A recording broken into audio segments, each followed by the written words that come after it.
To escape a forced wedding, black nurse forcefully kissed a guard, unaware he was a hidden wealthy millionaire tycoon. He was already walking away, melting back into the shadows like he'd never been there at all. All that remained was the lingering warmth on her lips and a business card pressed into her palm. Have you ever completely misjudged someone based on first impressions? Hi viewers, kindly tell us where you're watching from and what time it is. Warm welcome to the family. Enjoy the story. She pressed her lips to a complete stranger's mouth with desperate hunger, never knowing that single kiss would make her the secret wife of a billionaire. What would you do if your family tried to force you into marriage? Have you ever had to choose between family loyalty and personal freedom? Sometimes survival requires desperate measures. But what happens when your escape plan involves a stranger who might be more dangerous than what you're running from? The corridor stretched endlessly before her, footsteps echoing behind like a countdown to imprisonment. Her wedding dress, chosen by others, felt like chains made of silk and tradition. Zara's heart hammered against her ribs as she gathered the heavy fabric and ran. Behind her, voices called her name with growing anger. Find her. She can't have gone far in that dress. 26 years old, and she was running through her uncle's mansion like a child hiding for punishment. But this wasn't about broken dishes or missed curfews. This was about the rest of her life being signed away to a man who'd already shown her his fists. The back staircase appeared ahead, her route to the service entrance and freedom. Just 50 more feet. 40, 30. A figure stepped out from an alcove. Male, tall, wearing a dark uniform that screamed security. Zara's escape route vanished like smoke. Please, she whispered, desperation making her voice crack. I'll do anything. Just don't tell them you saw me. He studied her face with dark eyes that seemed to see too much. What's wrong? The voices grew closer. Her uncle's booming commands, her cousin's cruel laughter. In seconds, they'd find her, drag her back to that altar, chain her to a future that would kill everything good inside her.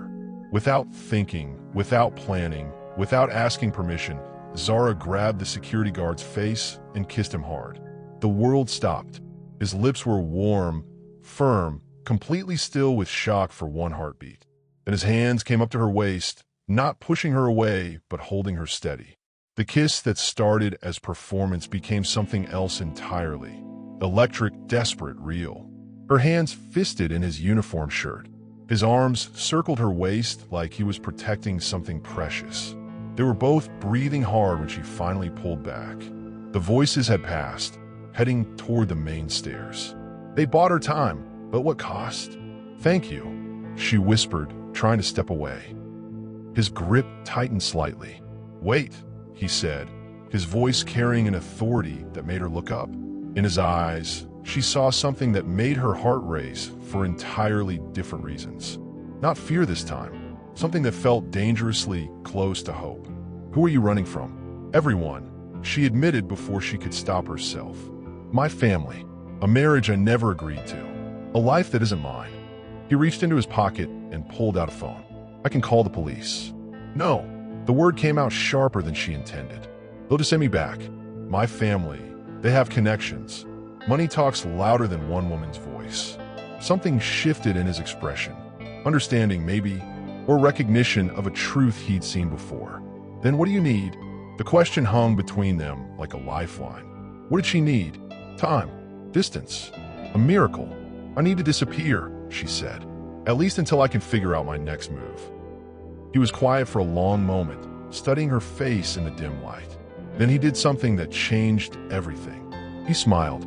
Not the predatory grin of a man seeing opportunity. Not the pitying expression of someone who felt sorry for her. A real smile that reached his eyes and made her feel like maybe, just maybe, she wasn't as alone as she thought. I think I can help with that, he said. But first, you should know something about me. Before he could continue, her phone buzzed with a text from her uncle. Wedding postponed. Find a girl. This isn't over. Relief flooded through her so fast it made her dizzy. Postpone meant time. Time meant options. What should I know? She asked, looking back up at him. But he was already walking away, melting back into the shadows like he'd never been there at all. All that remained was the lingering warmth on her lips and a business card pressed into her palm. She looked down at the elegant cardstock. Marcus Wellington, owner and CEO, Metropolitan General Hospital. The security guard who just saved her life owned a hospital. As her relatives' voices faded down another corridor, one thought echoed in her mind. She'd either just made the best decision of her life or the most dangerous mistake. Only time would tell which one. She thought she'd kissed a security guard to escape her nightmare. She had no idea she just claimed the mouth of the man who could make all her dreams come true. Have you ever completely misjudged someone based on first impressions? How did you feel when you realized your mistake? The pediatric ward hummed with controlled chaos. Tiny patients needing everything she had to give. Zara moved between cribs and worried parents with practiced grace. Her nursing uniform a stark contrast to yesterday's wedding dress. Here, surrounded by children who needed her skills, she felt like herself again. Competent, valuable, free. She called in sick yesterday, claiming food poisoning. Nobody questioned it. Good nurses were hard to find, and Zara had never missed a day in 3 years. Her supervisor had simply told her to feel better and get back to work. If only it were that simple. The business card sat in her locker like a question mark. Marcus Wellington. She'd look him up online after escaping her uncle's house. The search results had made her stomach drop. Billionaire, hospital owner, philanthropist, definitely not a security guard, which meant yesterday had been even stranger than she'd thought. Why had a man worth more than her entire neighborhood been dressed like hired help? And why had he helped her instead of calling her family? Nurse Amari, you have a visitor. Zara looked up from the medication cart. I'm not expecting anyone. Her supervisor, Mrs. Chun, had an odd expression. He says it's about yesterday. Something about making sure you're feeling better. Cold dread settled in her chest. Her family had found her at work. They'd come to drag her back, finish what they'd started. Tell them I'm busy with patients. I don't think you want to send this one away, Mrs. Chen said quietly. He's in conference room B. Zara's hands shook as she finished distributing medications. Every step toward conference room B felt like walking toward judgment. Through the glass door, she could see a figure in an expensive suit, back turned as he looked out the window. She knew those shoulders, that posture, the way he held himself like he owned whatever space he occupied. Because he did own this space. All of it. She opened the door, and he turned. Marcus Wellington looked different in daylight, in his real clothes, in his real world. The uniform yesterday had hidden his true power. The suit revealed it in sharp lines and perfect fit. Ms. Amari, his voice was the same, that authority she'd heard in the corridor. How are you feeling today? Confused, she admitted. You lied to me. I didn't lie. I was working security. You own the building. A smile tugged at his mouth. I like to know what's happening in my hospitals. Sometimes it means seeing things from ground level. So, you dress up and play security guard for fun? I dress appropriately for the job I'm doing. He stepped closer, and she caught his scent, expensive cologne mixed with something clean and masculine. Yesterday, my job was keeping you safe. The words hit her differently than she expected. Not patronizing, not pitying. Matter of fact, like her safety was simply important and he'd handled it accordingly. What? The question slipped out before she could stop it. Because you asked for help. Lots of people ask for help. You don't rescue all of them. Something shifted in his expression. No, he said quietly.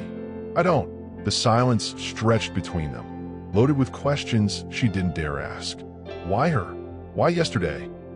Why was he here now, in his real identity, looking at her like she was more than just another charity case?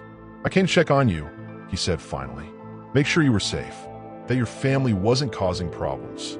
They can't touch me here. She gestured around the hospital. This is neutral ground. This is my ground, he corrected gently, which makes it safe ground for you. The protection in his voice made something warm unfold in her chest. Dangerous territory. She couldn't afford to read too much into kindness from a man who lived in a completely different universe. I should get back to work.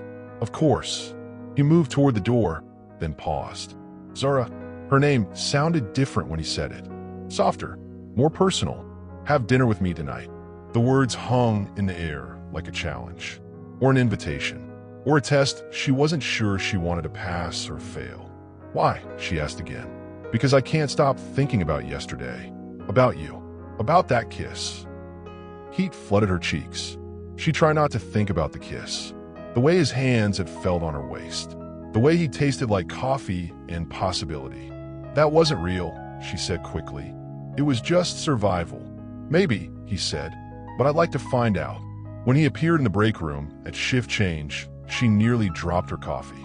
About yesterday, she began, but he stepped closer, close enough that she could smell his cologne, see the gold flecks in his brown eyes. I was hoping you'd do it again, he said quietly. But this time, not because you're running away. The invitation in his voice made her pulse race. This was insane. Men like Marcus Wellington didn't date women like her. But the way he was looking at her suggested he hadn't gotten that memo. One dinner, she heard herself say. His smile was worth a risk. She built walls around her heart to survive her family. But one wealthy man's patient pursuit made those walls feel more like prison bars. When someone shows interest in you, do you question their motives or trust their intentions? What makes the difference? The small cafe tucked between brownstones felt intimate and safe. Steam rising from their coffee cups like incense, blessing a fragile beginning. Zara had chosen the place deliberately. Her territory, her comfort zone, somewhere she could escape if things went wrong. Marcus looked different here, away from the hospital's clinical lighting. More human, less intimidating. He traded his suit for dark jeans and a sweater that probably cost more than her monthly rent, but he wore them like he'd forgotten they were expensive. Tell me about nursing, he said, wrapping his hands around his coffee mug. What made you choose it? My grandmother. The answer came easier than she expected. She spent her last months in and out of hospitals. I saw how much difference one good nurse could make, how much damage one bad nurse could do. So you decided to be one of the good ones. I decided to be someone useful. She studied his face, looking for signs of boredom or polite interest. Instead, she found genuine attention. What about you? Why hospitals? My mother died when I was 12. Cancer. The doctors at the public hospital did everything they could with limited resources, but he shrugged, a gesture that couldn't quite hide old pain. I decided money shouldn't determine who lives and dies.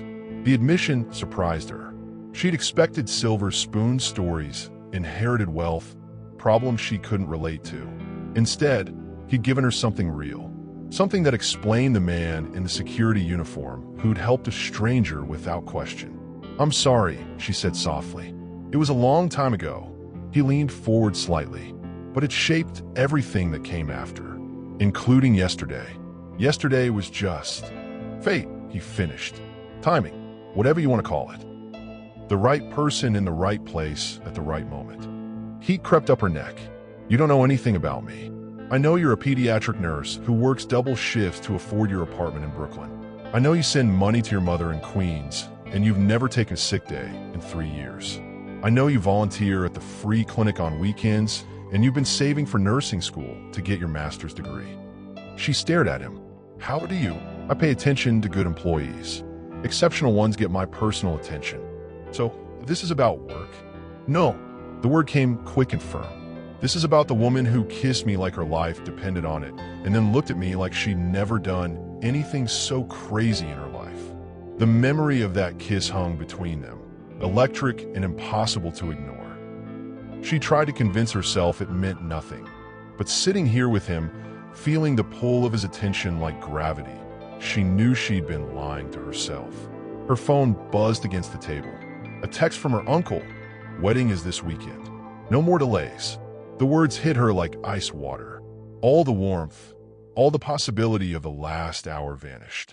Reality crashed back in sharp, cruel waves. Marcus saw her expression change. What's wrong? She showed him the text, watching his jaw tighten as he read. They can't force you to marry someone. They could try. Her voice came out flat, defeated. And they have enough influence to make my life hell if I don't comply. My job, my apartment, my mother's care, they can reach all of it. Not if you have protection. What kind of protection? He was quiet for a long moment, something working behind his eyes. When he spoke, his voice was careful, measured. Marry me instead. The words should have been ridiculous. Insane. A joke between near strangers. But his expression was completely serious. I'll protect you, he continued. Legal protection, financial protection, whatever you need. Your family can't touch you if you're my wife. You're crazy, she whispered. Maybe, but I'm also right. He reached across the table, covering her hand with his. Think about it, Zara. What do you have to lose? Everything, she thought. Her independence, her carefully constructed walls, her heart, which was already beating too fast just from the touch of his hand. What would you get out of it, she asked. Time, he said simply. Time to see if what happened yesterday was real.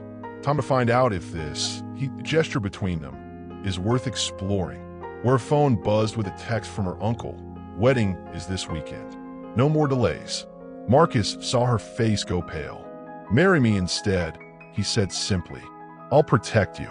3 words that should have been ridiculous. 3 words that made perfect, terrifying sense. She said yes to a marriage proposal not for love, but for freedom, never suspecting that fake vows could create real feelings.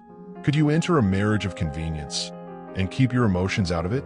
At what point does protection become something deeper? His penthouse felt like a sanctuary floating above the city's chaos. Floor-to-ceiling windows framing a world where her family's threats seemed small and distant. Zara stood in the marble foyer, a small suitcase in her hand and a marriage certificate in her purse, trying to process how her life had changed in 72 hours. From forced bride to willing wife to what exactly? The guest room is down this hall, Marcus said, leading her through space that belonged in magazines. You'll have complete privacy. Your own bathroom, sitting area, whatever you need. The careful distance in his voice should have been reassuring. This was business, after all. Protection in exchange for time. A legal arrangement that solved both their problems. So why did it sting? The courthouse wedding had been efficient, clinical. 2 strangers signing papers while a bored clerk witnessed their practical transaction. No flowers, no music, no family. Just signatures and handshakes and the strange weight of rings on fingers that weren't used to jewelry. Thank you, she said, meaning it. For all of this. I know it's not normal. Normal is overrated. He paused at the guest room door. Zara, I need you to understand something. This arrangement, it doesn't give me rights over you. You're safe here, but you're also free. If you want to leave, you can leave.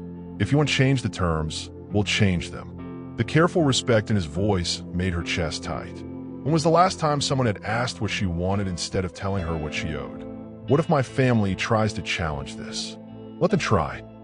Something dangerous flickered in his eyes. I have excellent lawyers, and your family might have local connections, but I have something better. What's that? Resources they can't touch and a reputation for protecting what's mine. The possessive word sent an unexpected shiver through her. She wasn't his, not really. This was pretend. But the way he said it made her feel claimed in ways that had nothing to do with marriage certificates. Her uncle had called twice since the courthouse. She let it go to voicemail. The messages had progressed from angry to threatening to oddly quiet. That last one worried her most. He's planning something, she said. My uncle. He doesn't give up easily. Neither do I. Marcus moved closer, close enough that she caught his scent again. You're under my protection now. That means something. The weeks that followed fell into an odd rhythm. They shared coffee in the mornings, careful conversation over breakfast. She went to work, he ran his empire. Evenings found them in the same space, but maintaining careful distance. Her reading in the guest room, him working in his study. Like roommates. Very polite, very careful roommates who happened to be married. The problem was the moments when the distance slipped. When he'd hand her coffee and their fingers would brush. When she'd laugh at something he said and catch him staring.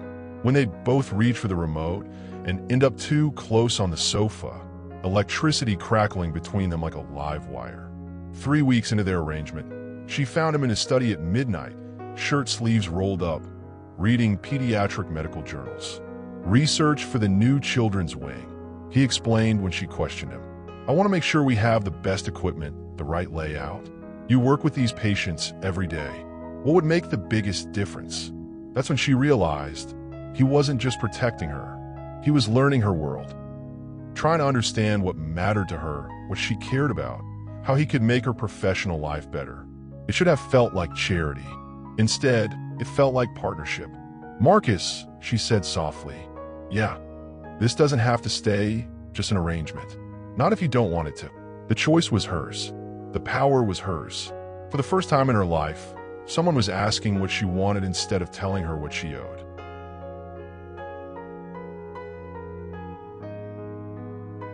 She married him for safety, but the moment he held her through a nightmare, she realized safety and love weren't mutually exclusive. Have you ever found comfort in unexpected places? When did you realize protection had become something more? Dawn light filtered through gauze curtains, painting them both in soft gold as she curled into his chest, his heartbeat steady against her ear like a promise. The nightmare had torn through her sleep like claws, hands dragging her back to that altar, voices telling her she belonged to someone else, the suffocating weight of a future she'd never chosen. She'd woken gasping, disoriented in the expensive guest room that still didn't feel like home. But when the bedroom door had opened and Marcus appeared, concern etched in every line of his face. Home had suddenly been wherever he was. "Just a dream," she'd whispered, but he'd crossed the room anyway, sitting on the edge of her bed like it was the most natural thing in the world. "Want to talk about it?" She meant to say no, meant to maintain the careful boundaries they'd constructed around their arrangement. Instead, she'd told him everything. The years of being told she was worthless unless she was useful to someone else. The constant pressure to marry, to produce heirs, to disappear into someone else's life. The terror that even now, even married to him, they'd find a way to drag her back. He'd listened without judgment, without trying to fix anything. Just presence and patience until the fear loosened its grip on her throat. "Can you stay?" The words had slipped out before she could stop them. Vulnerable, needy, everything she'd trained herself never to be. But he'd simply kicked off his shoes and stretched out beside her, fully clothed, offering warmth and comfort without expectation. She'd fallen asleep against his shoulder and woken up feeling safer than she had in years. Now, watching him sleep in the morning light, she realized something had shifted between them. The careful distance they'd maintained was cracking, revealing something warmer underneath. He stirred, dark eyes opening to find her watching him. "Morning," he said, voice rough with sleep. "Morning." She should move away, re-establish the boundaries. Instead, she stayed curled against his side. "Thank you for last night. You don't have to thank me for basic human decency. In my family, comfort comes with a price. Everything does." His arm tightened around her. "Not here. Not with me." The simple declaration did something dangerous to her heart. Made her want to believe in safety without conditions, in care without contracts. "Marcus." "Yeah. Why did you really help me that night?" The truth. He was quiet for so long she thought he wouldn't answer. "Then, because I recognized the look in your eyes." "What look?" "Desperation. I wore it for months after my mother died. When the medical bills piled up and the insurance company found excuses not to pay. When I realized money was the difference between living and dying, and we didn't have any." The admission surprised her. She'd imagined him born into wealth, insulated from the kind of fear she lived with daily. "How did you get from there to here?" "Scholarships, student loans, working 3 jobs through college. And luck. A lot of luck." He shifted, meeting her eyes. "But I remember what it felt like to be trapped, to need help and be too proud to ask for it." Understanding bloomed between them, warm and unexpected. They weren't from the same world, but they'd walked similar paths. Knew what it meant to fight for dignity when everyone else saw only desperation. "I'm glad you recognized it," she said softly. "I'm glad you let me help." The conversation was dangerous territory, too intimate for their careful arrangement. But lying here with him, morning light painting them both in gold, she couldn't bring herself to care about boundaries.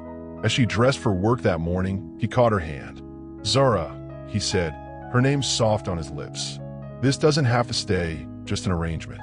Not if you don't want it to. The choice was hers. The power was hers. For the first time in her life, someone was asking what she wanted instead of telling her what she owed. She came to his room not because she had to, but because she finally wanted to, and the difference made all the surrendering feel like claiming. What's the difference between obligation and desire? Between giving because you have to and giving because you choose to? Moonlight streamed across his bedroom floor like a silver pathway, leading her to everything she'd never allowed herself to want, but finally felt brave enough to claim. The penthouse was quiet around them, the city lights far below creating a private world where only her heartbeat mattered. She knocked on his door at midnight, wearing nothing but a silk nightgown and courage she'd borrowed from somewhere deep inside her chest. "Zara," his voice held surprise, concern, something darker that made her pulse race. "I don't want to sleep alone tonight," she said simply. Not because of nightmares, because of choice. The distinction mattered. Everything that had happened to her before had been about fear, about survival, about other people's decisions. This was hers. He stepped back, letting her into his space, his sanctuary. The master bedroom was all dark wood and expensive fabrics, masculine and elegant. But she wasn't looking at the room. She was looking at him. Hair messy from sleep, chest bare, eyes dark with want he wasn't trying to hide anymore. "Are you sure?" he asked, and the question held weight. Once they crossed this line, their careful arrangement would become something else entirely. Something real. "I've never been more sure of anything." She reached for him first, her hands finding the warm skin of his chest. He was solid, real, patient as she explored the muscles and scars that told the story of his life before her. When she looked up, his eyes were soft with something that looked like reverence. "You're beautiful," he whispered, hands coming up to frame her face. So damn beautiful. When he kissed her, it wasn't the desperate collision from that first night in the hallway. This was slow, thorough, a claiming that felt like worship. She melted into him, all the walls she'd built crumbling under the gentle assault of his mouth. He undressed her like she was precious, each piece of silk falling away with careful attention. When his hands mapped her skin, she felt cherished instead of taken. When he laid her back on Egyptian cotton sheets, she felt like a queen instead of a transaction. "Is this okay?" he whispered against her throat, and she loved that he asked. Loved that her consent mattered more than his want. "Yes," she breathed and meant it with every cell in her body. Their bodies came together like a conversation they'd been having for weeks without words. Every touch was a question, every sign answer. He learned her rhythms, her preferences, the places that made her arch and gasp his name. She discovered that pleasure could be shared instead of stolen, that intimacy could be about connection instead of conquest. When release claimed them both, it felt like coming home to a place she'd never been but always belonged. Afterward, wrapped in his arms in sheets that smelled like him, she felt her phone buzz on the nightstand. The rational part of her brain said ignore it. The trained part, the part that had survived her family for 26 years, said check it. The message from her cousin made her blood run cold. "Enjoy your fake marriage while it lasts. We know about the arrangement. You'll be back where you belong soon enough." The perfect bubble of intimacy popped like a soap film. Reality crashed back with sharp edges and cruel laughter. Marcus felt her tense. "What's wrong?" She showed him the text, watching his expression harden as he read. The gentle lover disappeared, replaced by the powerful man who'd built an empire from nothing. "They can't prove anything," he said, but his voice carried doubt. "They don't have to prove it. They just have to create enough scandal to destroy your reputation. Make you choose between your business and protecting me." In the quiet aftermath, wrapped in his arms in Egyptian cotton sheets, she felt her phone vibrate on the nightstand. The message from her cousin made her blood run cold. "Enjoy your fake marriage while it lasts. We know about the arrangement. You'll be back where you belong soon enough." They thought their secret was safe until the day it became front-page news, and suddenly everyone had an opinion about their love story. How do you handle judgment when people don't understand your relationship? What matters more, public opinion or private truth? Camera flashes exploded like fireworks as they walked through the hospital entrance, reporters shouting questions that reduced their story to headlines and assumptions. The morning newspaper had been brutal. Billionaire's bride. Love story or business deal? The article included photos from their courthouse wedding, details about her family's attempted forced marriage, quotes from unnamed sources who claimed their entire relationship was a sham. Someone had talked, and they talked loud. Mrs. Wellington, is it true you married for money? Mr. Wellington, how much did you pay her family? Is the marriage legitimate or just a business arrangement? Zara kept her head high, Marcus's hand firm on her back as they pushed through the crowd. Inside the hospital, whispers followed them like shadows. Staff she'd worked with for 3 years looked at her differently. Some with pity, others with judgment, all with curiosity that felt invasive. In the elevator, Marcus's jaw was tight with controlled anger. I'll find out who leaked this. Make them pay. It doesn't matter who. Her voice sounded calmer than she felt. The damage is done. The elevator stopped at the pediatric floor. Her sanctuary. Now it felt like walking into enemy territory. Mrs. Chun was waiting by the nurse's station, expression unreadable. Zara, we need to talk. The conversation was professional, careful, devastating. Questions about her judgment, her stability, whether personal drama would affect patient care. No accusations, just concerns that felt like accusations anyway. By lunch, 3 reporters had tried to sneak into the pediatric ward. Security was doubled. Parents whispered when she entered rooms. The children, thank God, were too young to understand, but their parents' doubt was poisonous in the air. Marcus appeared during her break, finding her in the supply closet where she'd gone to fall apart privately. Come home, he said simply. Take leave until this dies down. Running away won't solve anything. Protecting yourself isn't running away. But she could see the calculation in his eyes. The way he was measuring costs and benefits, reputation damage against personal desire. This scandal was hurting him too. His business, his standing in the community, his carefully built image. Maybe they're right, she said quietly. Maybe this was a mistake. Don't. His voice was sharp. Don't let them win by making you doubt what we have. What do we have, Marcus? Really? The question hung between them like a challenge. A marriage that started as a business deal?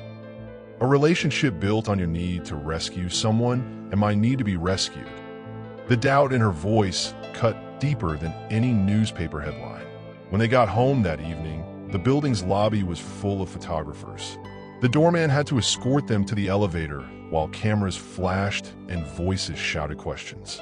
In the penthouse, surrounded by luxury that suddenly felt like a cage, Marcus made phone calls to lawyers and publicists while Zara stared out at the city lights. The legal papers arrived by courier during her shift. Her uncle was challenging the marriage's validity. But as she read the accusations, Marcus appeared beside her. Let them try, he said, taking her hand. This stopped being fake the moment you chose to stay. But as she fell asleep that night, one question echoed in her mind. When the whole world was telling them their love story was a lie, how long before they started believing it themselves? Love was supposed to conquer all, but nobody mentioned the lawyers, the family feuds, and the media circus that came with falling for a billionaire. Would you fight legal battles for love? How far would you go to defend your relationship choice? The courthouse steps felt like a stage where their private love story was performed for strangers in black robes who would decide their fate. Zara's uncle sat across the aisle with his expensive lawyers, confident smile suggesting he held winning cards. The accusations were brutal in their clinical language. Fraud, conspiracy, immigration violation, never mind that she was born in Brooklyn. Her uncle's legal team painted her as a gold digger and Marcus as a fool, their marriage as a mockery of sacred institutions. Your Honor, her uncle's lawyer began, this so-called marriage was clearly entered into for financial gain and immigration fraud. My client can provide witnesses who heard Mrs. Wellington. The name sounded wrong in his mouth. Discussing this arrangement as a business transaction, Marcus's lawyer fired back with character witnesses, hospital staff who testified to Zara's dedication and integrity. but she could see doubt in the judge's eyes. Rich man, poor woman, quick marriage. It looked exactly like what they were saying it was. Because in the beginning, it had been. During recess, Marcus found her in the hallway, pacing like a caged animal. "We're going to win this," he said, but his confidence felt forced. "What if we don't? What if they prove it was fake?" It wasn't fake. Maybe it started as protection, but it became real. We both know that. The afternoon brought worse testimony. Her cousin took the stand, describing conversations that had never happened, motivations that painted her as calculating and cold. He spoke with the confidence of someone who'd never been questioned, never been doubted. When her uncle testified, his performance was masterful. Concerned family member trying to save a troubled niece from her own poor judgment. He spoke of her history of rebellion, her refusal to accept family guidance, her desperate need for male attention. Each lie landed like a physical blow. That evening, back in the penthouse that felt more like a prison, they sat in silence. The weight of public judgment, legal threats, and family betrayal pressed down like atmospheric pressure before a storm. "Maybe I should just go back," Zara said quietly. "Accept whatever marriage they arrange. End this circus." "No." His voice was fierce. "We don't surrender to bullies. I'm not worth this fight, Marcus. Your reputation, your business." He crossed the room in 3 strides, cupping her face in his hands. "You are worth everything to me. Everything. Don't you understand that yet?" The raw honesty in his voice broke something open in her chest. This wasn't about protection anymore, or arrangements, or legal strategies. This was about a man willing to fight the world for the woman he loved. The judge's decision would come tomorrow. That night, as they made love with desperate tenderness, neither spoke about the possibility of losing each other. But when she whispered, "Whatever happens, this was real," he felt something shift inside him that would change everything. In the morning, they would face judgment. Tonight, they had each other. The courthouse steps felt like a stage where their private love story was performed for strangers in black robes who would decide their fate. She thought the legal battle was the worst surprise, until 2 pink lines changed everything she thought she knew about their future.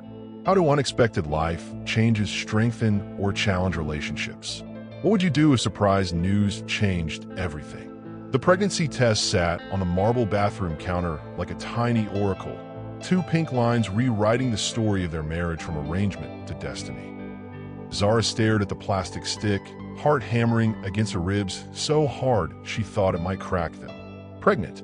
The timing couldn't be worse. Or better. She couldn't decide which. The court case was reaching its climax. Closing arguments were scheduled for tomorrow.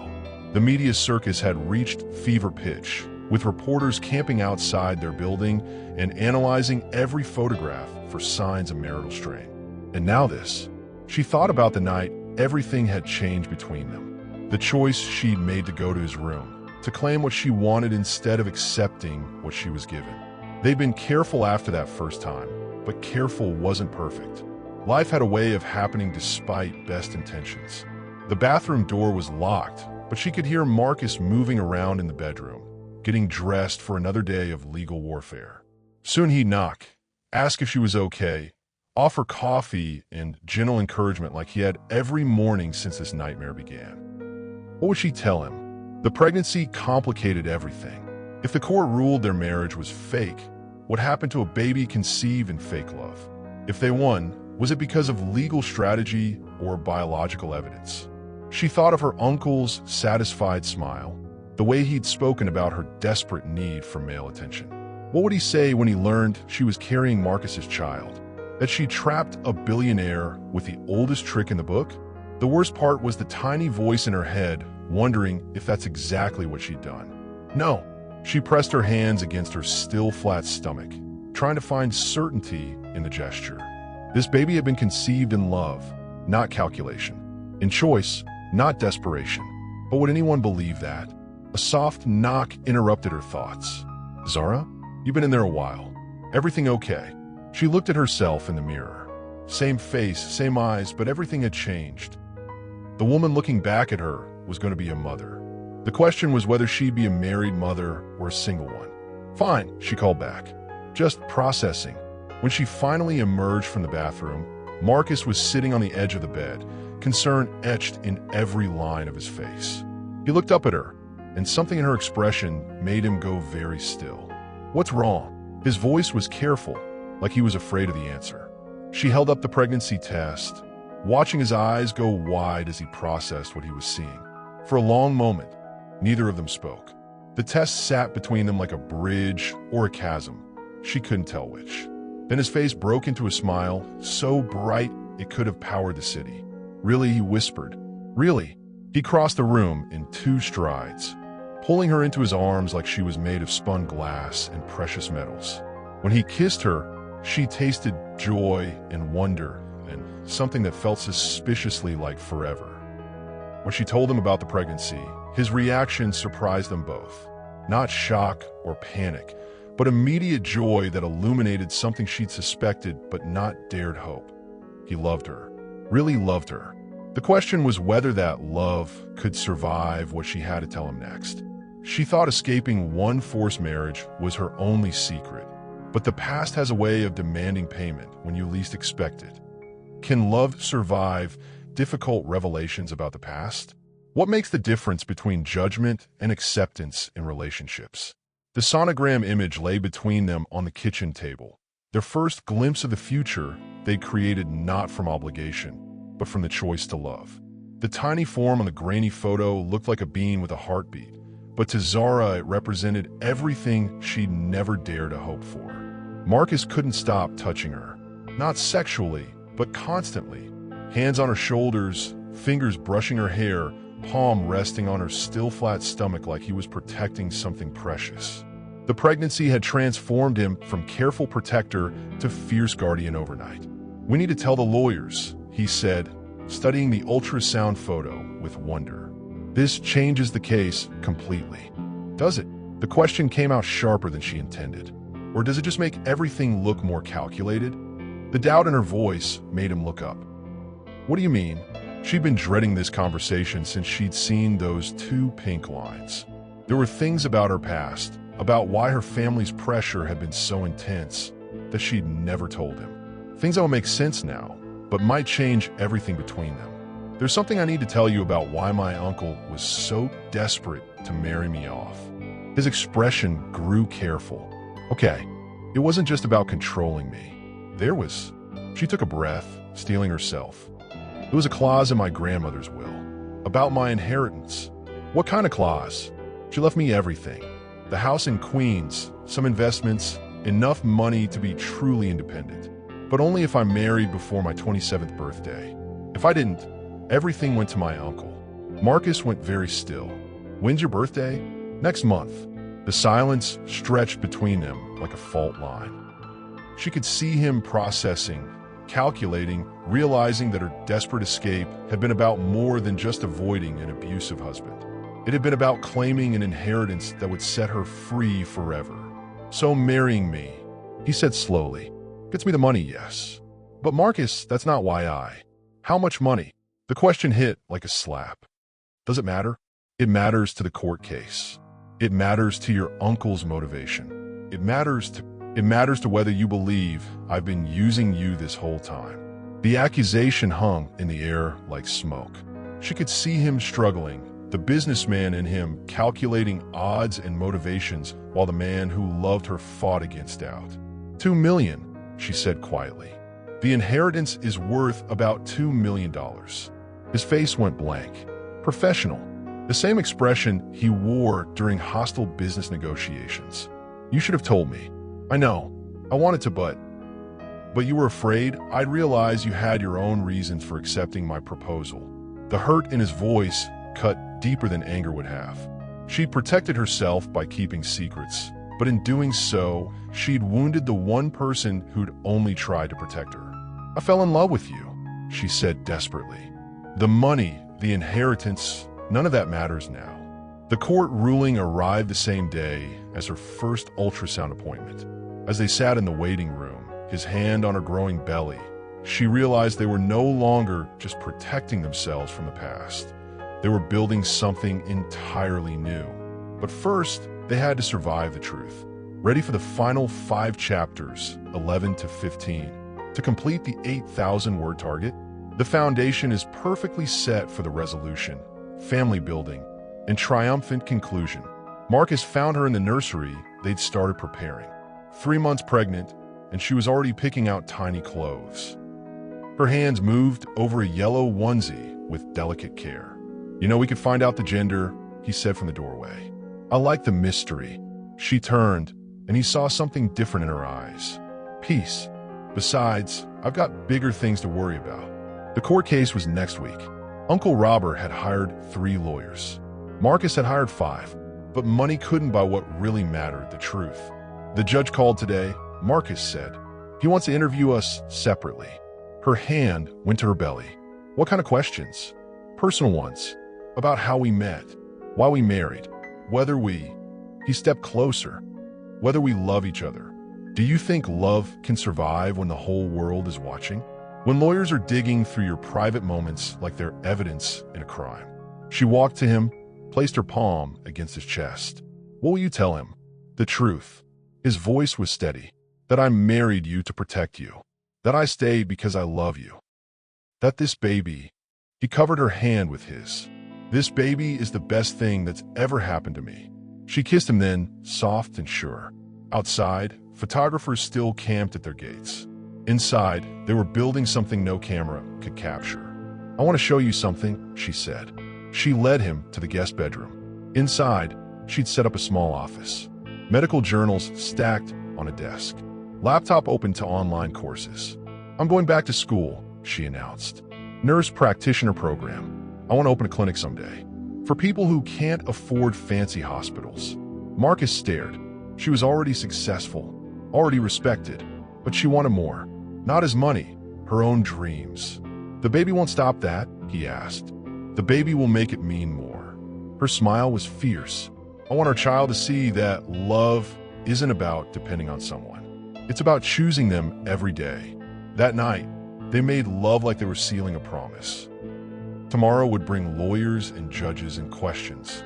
But tonight, there was just them and the future growing inside her. When she fell asleep in his arms, Marcus whispered to her belly, "Your mama's the strongest person I know. You're lucky, little one." But would their luck hold when the judge made his decision?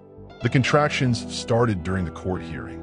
Amara was on the witness stand, explaining to the judge how a desperate kiss had become desperate love when the first pain hit. She gripped the rail, tried to breathe through it. "Mrs. Stone," the judge leaned forward. "Are you all right?"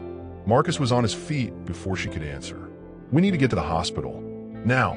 "Your Honor." Uncle Robert's lawyer stood up. "This is clearly a performance designed to gain sympathy." "Shut up," Marcus said, his voice deadly quiet. He was already moving toward Amara.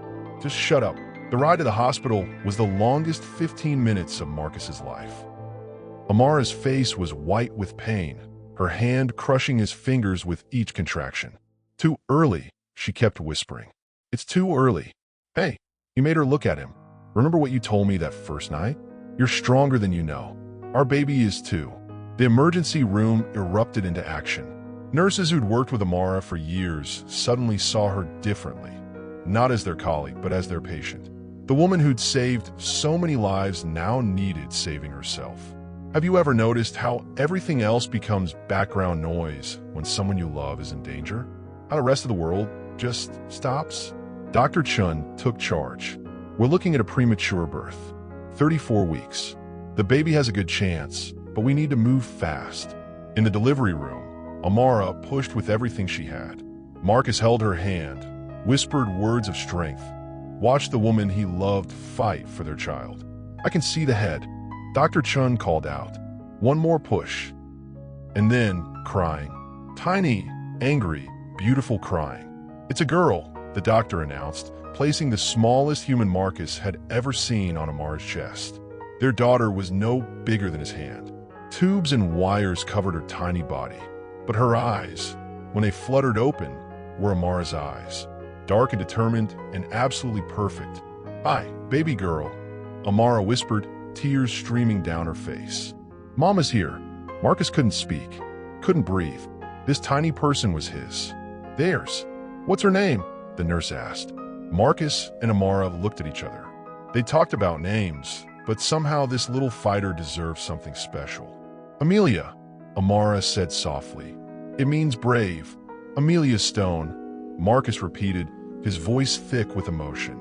Later, as they watched their daughter sleep in the NICU, surrounded by machines keeping her safe, Uncle Robert appeared in the doorway. The judge ruled in your favor, he said quietly. The marriage stands. Marcus didn't even look up from his daughter. Good. This doesn't change anything between us, Robert added. Now Marcus did look up. His eyes were hard as steel. You're right. It doesn't. Stay away from my family. But as Uncle Robert walked away, Marcus wondered, was this really over or just the beginning of a different kind of fight? 6 weeks later, Amelia came home. She was still tiny, still needed special care, but she was strong. Like her mother, the doctors said, born to fight. Amara had taken leave from the hospital, but she couldn't stay away completely. She'd stopped by yesterday to check on a patient and found flowers on her desk. A card from the night shift. Thank you for showing us what courage looks like. Now, she sat in the nursery, feeding Amelia while Marcus watched from the doorway. The morning light caught the gold in her hair, made her skin glow. She looked like a painting, mother and child, perfect and peaceful. You're staring, she said without looking up. Can you blame me? He came to sit beside them. I've got the two most beautiful women in the world right here. Amelia had finished eating and was making those tiny baby noises that somehow melted his heart every time. Marcus took her, held her against his chest while she fell asleep. I've been thinking, Amara said. Dangerous words. She laughed. About the clinic. I want to start it sooner than planned. With a newborn? Because of the newborn. Her voice was serious now.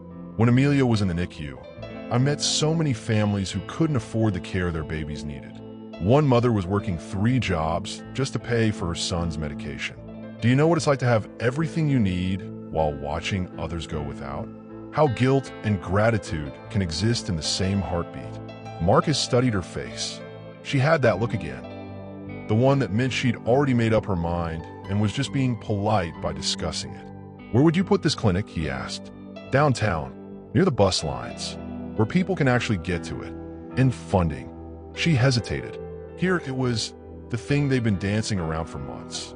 His money, her independence, the balance they were still learning. I was hoping, she took a breath. I was hoping we could be partners. Really partners. You provide the startup costs, I provide the medical expertise. 50-50 ownership. Marcus was quiet for a long moment. She just offered him half of her dream. Not because she needed his money, but because she wanted to build something together. What about when more babies come? He asked. Her eyes went wide. More babies? Well, Amelia needs siblings, doesn't she? He was grinning now. I'm thinking maybe 3 or 4 more. 3 or 4. She was laughing, but there was something else in her voice. Hope. You want that many? With you? I want everything. He leaned over, kissed her softly while Amelia slept between them. The clinic, the babies, the fights, the makeups, the whole messy, beautiful life. Even when I'm cranky and sleep-deprived? Especially then. That afternoon, they drove to look at a building downtown. Empty storefront, big windows, perfect for a clinic. Amelia slept in her car seat while they walked through the space, planning and dreaming. What do you think, baby girl? Amara whispered to their daughter. Should mama help sick people get better? Amelia opened her eyes, looked around with that serious baby expression, and yawned. I think that's a yes, Marcus said. But as they drove home, neither of them noticed the black car following at a distance. Uncle Robert wasn't done fighting. Not by a long shot. The photos showed up online first. Marcus and Amara leaving the building downtown. Headlines screaming about secret business deals and marriage of convenience finally exposed. Someone had been watching, waiting, building a case. They're saying the clinic is just money laundering, Amara said, scrolling through her phone. Her hands were shaking. That our whole marriage is fake. Marcus took the phone away from her. Stop reading that garbage. But the damage was spreading. The hospital board was asking questions. Donors were pulling funding from Marcus's charities. The carefully constructed life they'd built was cracking under public pressure. Maybe we should release a statement, Amara suggested. Saying what? That we really love each other? They'll never believe that. She looked up at him. Do you love me? The question hung in the air like smoke. After everything, the arrangement, the wedding, the baby, the battles, they never actually said the words out loud. Have you ever realized that the most important things are sometimes the hardest to say? That fear can make cowards of even the bravest people. Amara. His voice was rough. I loved you from that first night you came to my room. Not because you had to, but because you chose to. I loved you when you were scared and trying to be brave. I loved you when you were strong and didn't need anyone. I love you now, holding our daughter, building dreams I never knew I wanted. Tears were streaming down her face. I love you too. God, Marcus, I love you so much it scares me. Then we tell them the truth, which is that love isn't about what you start with. It's about what you choose to become. The next morning, they called a press conference. No lawyers, no prepared statements. Just them, sitting at their kitchen table where everything important happened, with Amelia sleeping in Amara's arms. We want to set the record straight, Marcus began. Our marriage didn't start with love. It started with protection, with friendship, with two people trying to save each other from situations we couldn't handle alone. But love grew, Amara continued, in quiet moments, in shared dreams, in the decision to choose each other every single day, even when it was hard. Especially when it was hard, Marcus added. The reporter leaned forward. So you admit this was an arrangement? We admit it was honest, Amara replied. How many marriages start with fairy tale romance and end in divorce? How many couples say, I love you on the first date and hate each other a year later? We built our love, Marcus said simply. Brick by brick, choice by choice, day by day. It's not less real because it didn't happen in a lightning strike. If anything, it's more real.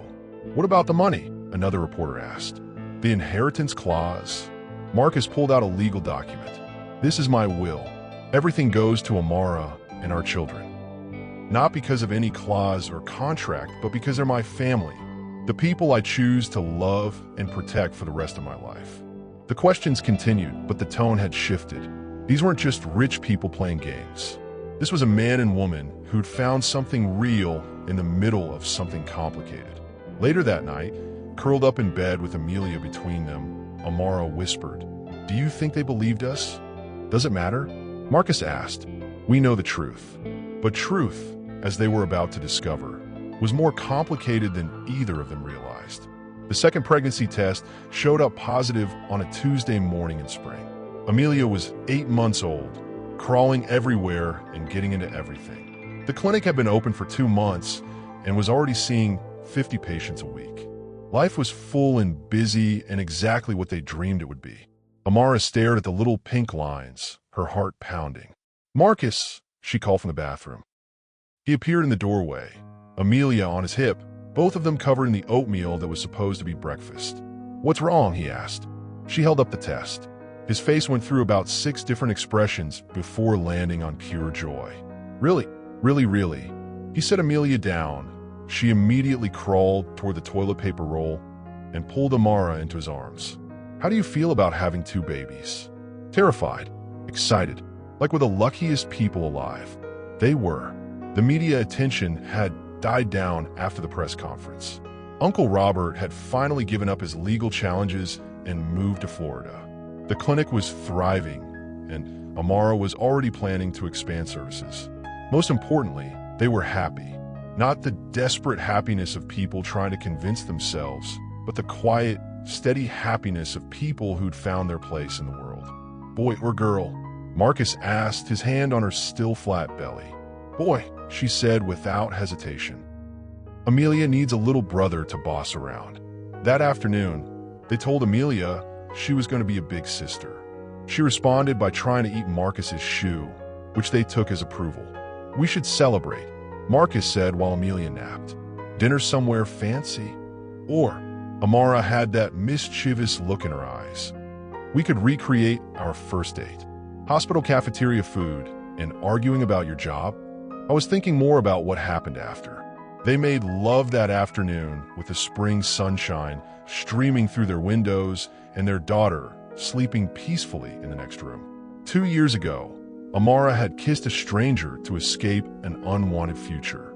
Now that stranger was her husband, the father of her children, the person she chose every single day. Have you ever wondered what would happen if you were brave enough to trust someone completely? If you stopped protecting your heart long enough to let someone really love you? I have something to tell you, Marcus said afterward, holding her close. If it's that you want 6 children instead of 4, the answer is absolutely not. He laughed. No, though we can negotiate. It's about the kiss. That first kiss. She propped herself up on his chest. What about it? I knew who you were before you kissed me. Her eyes went wide. What? I'd seen you around the hospital. Asked about you. I knew about the engagement, the family pressure, all of it. He touched her face gently. When you kissed me, I could have told you I was your boss. Could have stopped it right there. But you didn't, because you looked so desperate, so scared. And I thought maybe we could help each other. She was quiet for a long moment. So you manipulated me? I protected you. There's a difference. Is there? You still had a choice, Samara. Every step of the way, every decision, those were yours to make. I just made sure you had options. She kissed him then, soft and sweet and full of 2 years worth of love. Next time, just ask me out like a normal person. Deal. But I'm keeping the mansion, and I'm keeping my independence. And we're keeping each other. Forever. Forever starts now. Outside, Amelia woke up F.